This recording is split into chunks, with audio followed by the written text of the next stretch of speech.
పవన్ కళ్యాణ్ గారు ఏదైతే హరిహర వీరమల్ అనే సినిమా తీస్తున్నారో అది ముమ్మాడికి కల్పితం.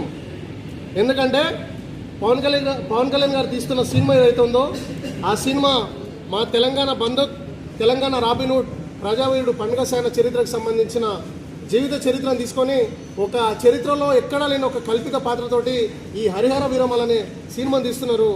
మళ్ళీ వాళ్ళ చేసిన తప్పును సమర్థించుకోవడానికి ఇది ప్రజావీరుడు పండుగ సాయన స్టోరీ కాదు, ఈ 1336లో విజయనగర సామ్రాజ్యాన్ని స్థాపించిన హరిహర రాయలు బుక్కరాయలకు సంబంధించిన స్టోరీ అని చెప్పేసి చెప్తున్నారు.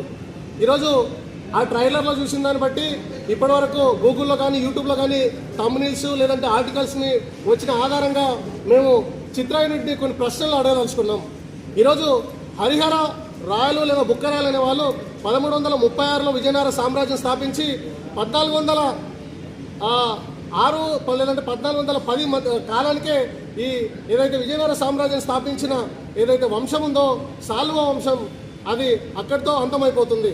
ఈరోజు దాదాపు ప్రజావీరుడు పండుగ సాయనకి ఈ హరిహర రాయలకి ఔరంగజేబ్ మధ్య దాదాపు ఒక 600 సంవత్సరాల తేడా ఉంది.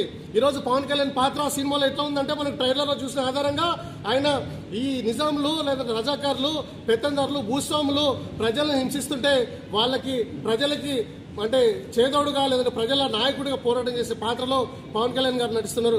ఆ పాత్ర ముమ్మాటికి ప్రజావీరుడు పండుగ సాయన పాత్రనే. ఆయన ఉమ్మడి మహబూబ్నగర్ జిల్లాలోనే ఈ తెలంగాణ రాష్ట్రంలోనే చాలా ప్రసిద్ధమైన వ్యక్తి. మరి అట్లాంటి వీరుడి చరిత్రతో సంబంధం లేకుండా ఒకసారేమో చార్మినార్ చూపిస్తారు, ఒకసారేమో ఔరంగజేబ్ చూపిస్తారు, ఒకసారేమో మా ప్రజావీరుడు పండుగ సాయన జీవిత చరిత్రను అందులో చూపిస్తారు, ఒకసారేమో హరిహర రాయాలంటారు. ఇదంతా అంత కాంట్రడిక్టరీ ఉంది, అసలు సంబంధం లేకుండా ఉంది.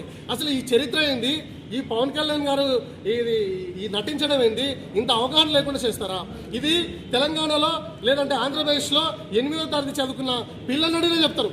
హరిహర రాయలు బుక్కరాయల కాలం ఏంది, ఔరంగజేబ్ కాలం ఏంది, చార్మినార్ నిర్మాణం ఎప్పుడు ఏర్పడింది, ప్రజావీరుడు పండుగ సాయనకు అది జీవించిన కాలం ఏంది, ఈ 4 ప్రధానమైన అంశాలకు సంబంధం లేకుండా ఏదో కమర్షియల్ కోణంలో డబ్బుల కోసం ఏదో చెత్త సినిమా తీసి ప్రజల మీద రుద్ది దాన్నే చరిత్రగా చూపించే ప్రయత్నాలు జరుగుతున్నాయి. కాబట్టి మేము దీన్ని అడ్డుకుంటున్నాం. ఈ తప్పుడు వక్రీకరణతో తీస్తున్న ఏదైతే సినిమా ఉందో దీన్ని ముమ్మాటికి మేము అడ్డుకుంటాం. దీని మీద మేము న్యాయ పోరాటం చేస్తాం.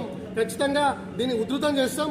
ఖచ్చితంగా రేపు లేదా ఎల్లుండి మేము హైకోర్టులో కూడా దీని మీద పిల్లేస్తున్నాం. ఖచ్చితంగా న్యాయ పోరాటం చేస్తాం. అట్లాగే వీలుంటే ఖచ్చితంగా పవన్ కళ్యాణ్ గారిని కూడా మేము కలుస్తాం. ఇది ఎట్లా మేము సమర్థించే అంశం అవుతుందో మేము పవన్ కళ్యాణ్ గారిని కూడా మేము అడుగుతున్నాం. ఏంటంటే పవన్ కళ్యాణ్ గారు మాకు శత్రువు కాదు. పవన్ కళ్యాణ్ గారు దాదాపు 20 నుంచి 25 సినిమాలు తీసినట్టు నాకు గుర్తుంది. పవన్ కళ్యాణ్ గారి తీసిన ఏ సినిమాని మేము అడ్డుకోలేదు. మేము ఈరోజు మా గొడవ పవన్ కళ్యాణ్ గారితో కాదు, పవన్ కళ్యాణ్ గారు తీసిన హరిహర వీరమలతో మాకు గొడవ.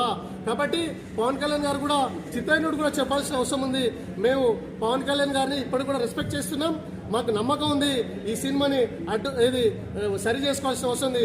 సరి చేసుకోలేని పక్షంలో ఖచ్చితంగా మేము అడ్డుకుంటాం.